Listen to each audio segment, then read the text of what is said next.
Carlos Spurgeon, o príncipe dos pregadores, 1834-1892. No período da Inquisição, na Espanha, sob o reinado do imperador Carlos V, milhares de crentes foram queimados em praça pública ou enterrados vivos. O filho de Carlos V, Filipe II, em 1567, levou a perseguição aos Países Baixos, declarando que, ainda que lhe custasse 1000 vezes a sua própria vida, limparia todo o seu domínio do protestantismo. Antes da sua morte, gabava-se de ter mandado ao carrasco pelo menos 18.000 hereges. Ao começar esse reinado de terror nos Países Baixos, muitos milhares de crentes fugiram para a Inglaterra. Entre os que escaparam do concílio de sangue, encontrava-se a família Spurgeon. Na Inglaterra, contudo, o povo de Deus não estava completamente livre da perseguição, passando a maior parte do tempo sentado, por se achar fraco demais para se deitar. Os bisavós de Carlos eram crentes fervorosos e criaram os filhos na admoestação do Senhor. Seu avô paterno, depois de quase 50 anos de pastorado no mesmo lugar, podia dizer: "Não passei nenhuma hora triste com a minha igreja depois que assumi o cargo de pastor." O pai de Carlos, Tiago Spurgeon, era o amado pastor de Stambourne.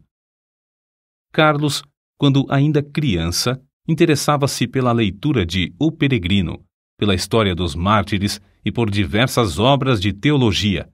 É impossível calcular a influência dessas obras sobre a sua vida. O que era precoce nas coisas espirituais vê-se no acontecimento que passamos a relatar. Com apenas 5 anos de idade, Carlos percebeu profundamente o cuidado do avô com relação ao procedimento de um dos membros da igreja, mais conhecido como Velho Rhodes. Certo dia, encontrando Rhodes em companhia de outros fumando e bebendo cerveja, a criança dirigiu-se a ele dizendo: "Que fazes aqui, Elias?" O velho Rhodes, arrependido, contou então ao seu pastor como a princípio se irou com o pequeno Carlos, mas por fim sentiu-se quebrantado. Desde aquele dia, o velho Rhodes andou sempre perto do Salvador. Quando ainda em tenra idade, Carlos foi por Deus convencido do pecado. Durante alguns anos, sentia-se uma criatura sem esperança e sem conforto. Visitava locais de culto uns após outros, sem, no entanto, conseguir saber como podia livrar-se do pecado. Então, aos 15 anos de idade, aumentou nele o desejo de ser salvo. E aumentou de tal forma que passou 6 meses agonizando em oração. Nesse tempo, assistiu a um culto numa igreja em que o pregador não pudera comparecer por causa de uma grande tempestade de neve. Na ausência do pastor, um sapateiro se levantou para pregar às poucas pessoas presentes e leu este texto: "Olhai para mim e sede salvos, todos os confins da terra." Isaías, capítulo 45, versículo 22. O sapateiro, inexperiente na arte de pregar, só fazia repetir a passagem e dizer: "Não vos é necessário levantar um pé, nem um dedo. Não vos é necessário estudar no colégio para saber olhar, nem contribuir com 1000 libras. Olhai para mim, não para vós mesmos. Não há conforto em vós. Olhai para mim, suando grandes gotas de sangue. Olhai para mim, pendurado na cruz. Olhai para mim, morto e sepultado. Olhai para mim, ressuscitado. Olhai para mim à direita de Deus." Em seguida, fitando os olhos em Carlos, disse: "Moço, tu pareces ser miserável. Serás infeliz na vida e na morte, se não obedeceres." Então, gritou ainda mais: "Moço, olha para Jesus. Olha agora." O rapaz olhou e continuou a olhar até que, por fim, um gozo indizível entrou na sua alma. O recém-salvo, ao perceber as constantes investidas do maligno, foi tomado pela aspiração de fazer todo o possível para receber o poder divino e, assim, frustrar a obra do inimigo do bem. Spurgeon, por exemplo, aproveitava todas as oportunidades para distribuir folhetos. Também entregava-se de todo o coração a ensinar na escola dominical, onde alcançou, de início, o amor dos alunos, e por intermédio destes, a presença dos pais na escola. Com a idade de 16 anos, começou a pregar. Acerca desse fato, declarou: "Quantas vezes me foi concedido o privilégio de pregar na cozinha da casa de um agricultor ou num celeiro? Alguns meses depois de pregar seu primeiro sermão, foi chamado a pastorear a igreja em Waterbeach. Ao fim de 2 anos, essa igreja de 40 membros passou a ter 100. Como o jovem pregador tinha o desejo de aperfeiçoar-se, o diretor de uma escola superior, de visita à cidade na ocasião, marcou 1 hora para tratar com ele acerca desse assunto. A criada que recebeu Carlos, porém, descuidou-se e acabou não chamando o professor, que saiu sem saber o que o moço esperava. Mais tarde, já na rua, Carlos, um tanto triste, ouviu uma voz dizer-lhe: "Buscas grandes coisas para ti? Não as busques." Foi então, ali mesmo, que abandonou a ideia de estudar naquele colégio, convencido de que Deus o dirigia para outras coisas. Não se deve concluir, contudo, que Carlos Spurgeon tenha desistido de se educar. Depois disso, ele aproveitou todos os momentos livres para estudar. Disse que alcançou fama de ser um dos homens mais instruídos de seu tempo. Spurgeon havia ministrado em Waterbeach apenas durante 2 anos, quando foi chamado a pregar na Park Street Chapel, em Londres. O local era inconveniente para os cultos e o templo, que tinha assentos para 1.200 pessoas, era demasiado grande para a plateia. No entanto, havia ali um grupo de fiéis que nunca cessou de rogar a Deus por um glorioso avivamento. Esse fato é assim registrado nas palavras do próprio Spurgeon. No início, eu pregava somente a um punhado de ouvintes. Contudo, não me esqueço da insistência das suas orações. Às vezes, parecia que rogavam até verem realmente a presença do anjo do concerto, Cristo, querendo abençoá-los. Mais de uma vez nos admiramos com a solenidade das orações até alcançarmos quietude, enquanto o poder do Senhor nos sobrevinha.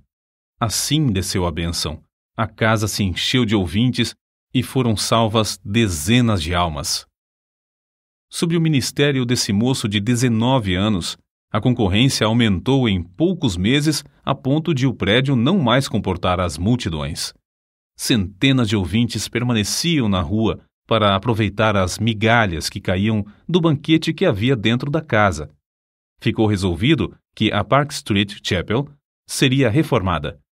Durante o tempo da obra, os cultos eram realizados em Exeter Hall, prédio com assentos para 4.500 pessoas.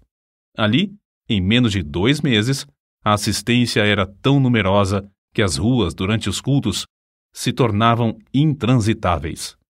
Quando voltaram para a Chapel, o problema, em vez de ter sido resolvido, ficou maior.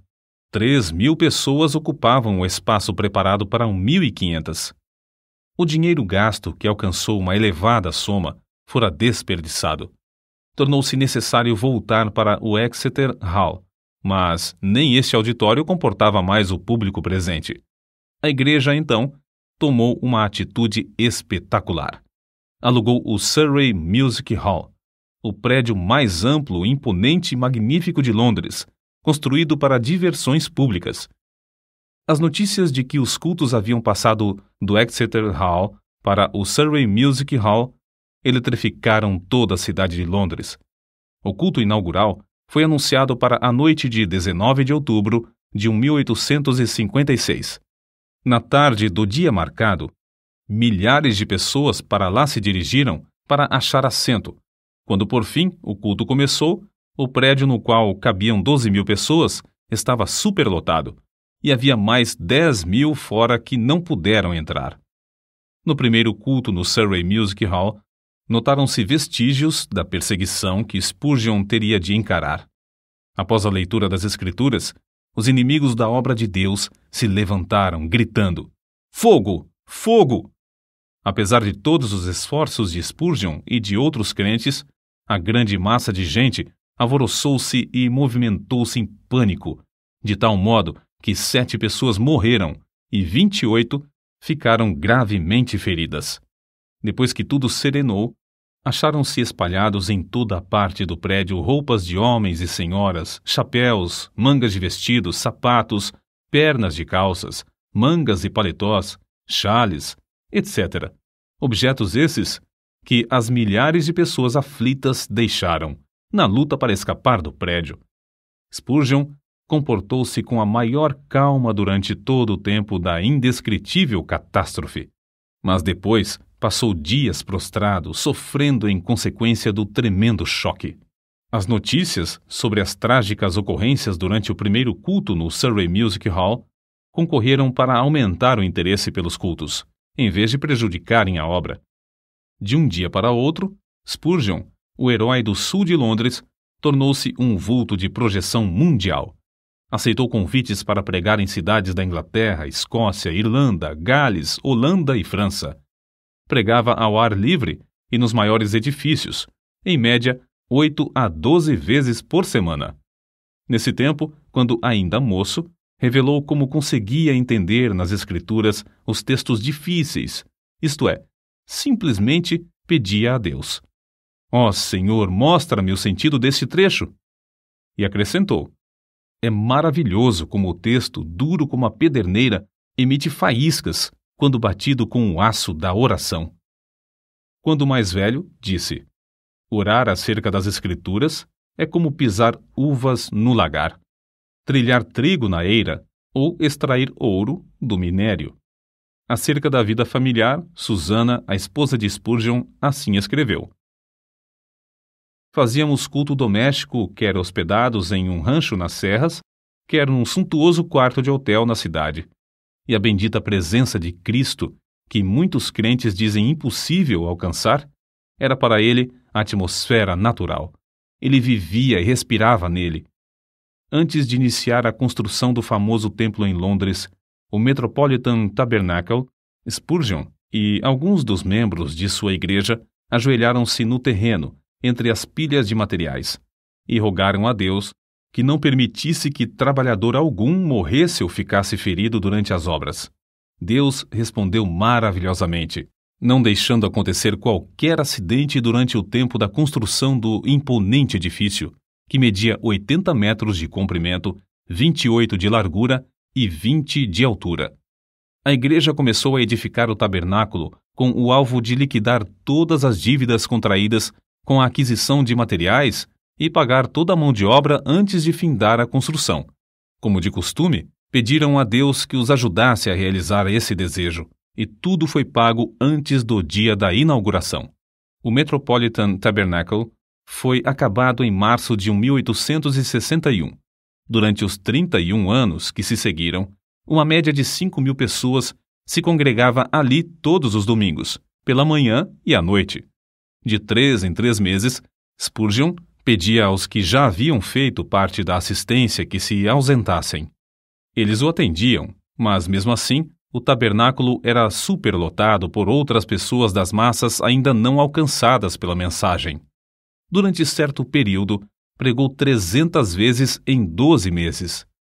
O maior auditório do qual pregou foi no Crystal Palace, em Londres, em 7 de outubro de 1857. Havia exatamente 23.654 pessoas no auditório. Spurgeon esforçou-se tanto nessa ocasião e o cansaço foi tal que, após o sermão da noite de quarta-feira, dormiu até a manhã de sexta-feira. Todavia, não se deve julgar que era somente no púlpito que a sua alma ardia pela salvação dos perdidos. Também se ocupava grandemente no evangelismo individual. Nesse sentido, citamos aqui o que certo crente disse a respeito dele: "Tenho visto auditórios de 6.500 pessoas inteiramente levadas pelo fervor de Spurgeon, mas ao lado de uma criança moribunda que ele levava a Cristo, achei-o mais sublime do que quando dominava o interesse da multidão." Parece impossível que tal pregador tivesse tempo para escrever. Entretanto, os livros da sua autoria constituem uma biblioteca de 135 tomos. Até hoje, não há obra mais rica de joias espirituais do que A Tesouraria de Davi, 7 volumes sobre os Salmos, escritos por Spurgeon. Ele publicou tão grande número de sermões que, mesmo lendo um por dia, nem em 10 anos o leitor os poderia ler todos. Muitos foram traduzidos em várias línguas e publicados nos jornais do mundo inteiro. Ele mesmo escrevia grande parte da matéria para seu jornal A Espada e a Colher. Título este inspirado na história da construção dos muros de Jerusalém no tempo angustioso de Neemias. Além de pregar constantemente a grandes auditórios e de escrever tantos livros, esforçou-se em vários outros ramos de atividades. Inspirado pelo exemplo de George Mueller, fundou e dirigiu o orfanato de Stockwell. Pediam a Deus e recebiam o necessário para levantar prédio após prédio e alimentar centenas de crianças desamparadas. Reconhecendo a necessidade de instruir os jovens chamados por Deus a proclamar o Evangelho e, assim, alcançar muito maior número de perdidos, fundou e dirigiu o Colégio dos Pastores. Esse trabalho foi marcado pela mesma fé em Deus demonstrada na obra de cuidar dos órfãos. Impressionado com a vasta circulação de literatura viciosa, formou uma junta de vendagem de livros evangélicos. Dezenas de vendedores foram sustentados e milhares de discursos feitos, além de muitas toneladas de escrituras e outros livros terem sido vendidos de casa em casa.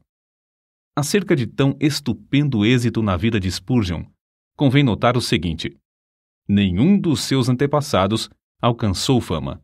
Sua voz podia pregar às maiores multidões, mas outros pregadores sem fama gozavam também da mesma voz. O príncipe dos pregadores era, antes de tudo, o príncipe de joelhos. Como Saulo de Tarso, também entrou no reino de Deus agonizando de joelhos. No caso de Spurgeon, essa angústia durou 6 meses. Depois, assim aconteceu com Saulo. A oração fervorosa virou um hábito na sua vida. Aqueles que assistiam aos cultos no grande Metropolitan Tabernacle diziam que as orações eram a parte mais sublime dos cultos. Quando alguém perguntava a Spurgeon a explicação do poder na sua pregação, o príncipe de joelhos apontava para a loja que ficava sob o salão do Metropolitan Tabernacle e dizia: na sala que está embaixo, há 300 crentes que sabem orar. Todas as vezes que prego, eles se reúnem ali para sustentar-me as mãos, orando e suplicando ininterruptamente. Na sala que está sob os nossos pés é que se encontra a explicação do ministério dessas bênçãos. Spurgeon costumava dirigir-se aos alunos no colégio dos pastores desta forma: permanecei na presença de Deus. Se o vosso fervor esfriar, não podereis orar bem no púlpito. Pior com a família, e ainda pior nos estudos, sozinhos. Se a alma se tornar magra, os ouvintes, sem saberem como ou porquê, acharão que vossas orações públicas têm pouco sabor. Ainda sobre a oração, sua esposa deu este testemunho: ele dava muita importância à meia hora de oração que passava com Deus antes de começar o culto. Certo crente também escreveu a esse respeito: sente-se durante a sua oração pública que ele é um homem de bastante força para levar nas mãos ungidas as orações de uma multidão. Isto é a ideia mais grandiosa de sacerdote entre Deus e os homens.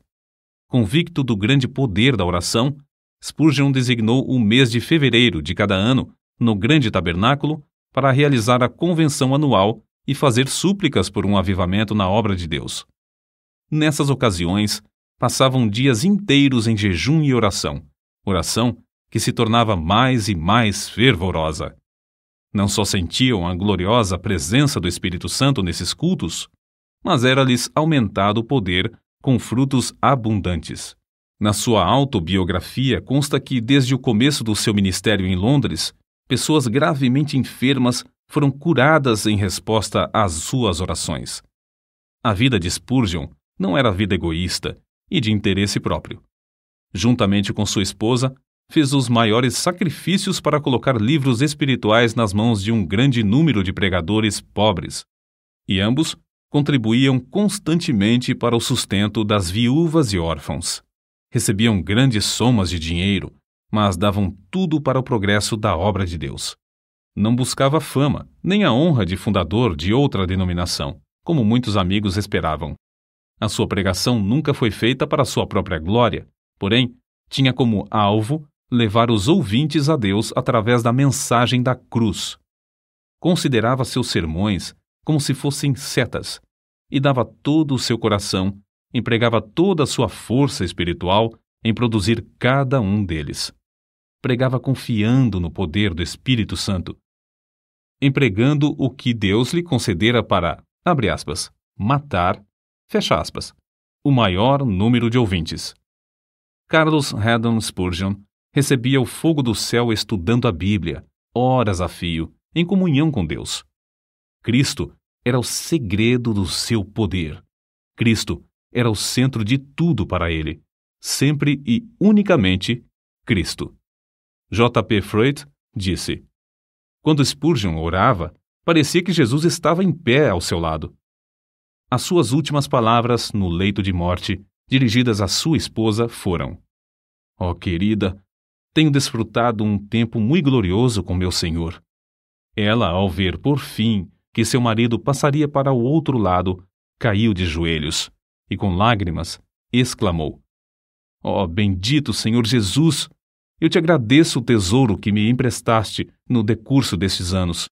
Agora, Senhor, dá-me força e direção durante todo o futuro. 6.000 pessoas assistiram ao culto do funeral. No caixão estava uma Bíblia aberta na passagem usada por Deus para convertê-lo. Olhai para mim e sede salvos, todos os confins da terra. O cortejo fúnebre passou entre centenas de milhares de pessoas postadas em pé nas calçadas. Os homens descobriam-se à passagem do cortejo e as mulheres choravam.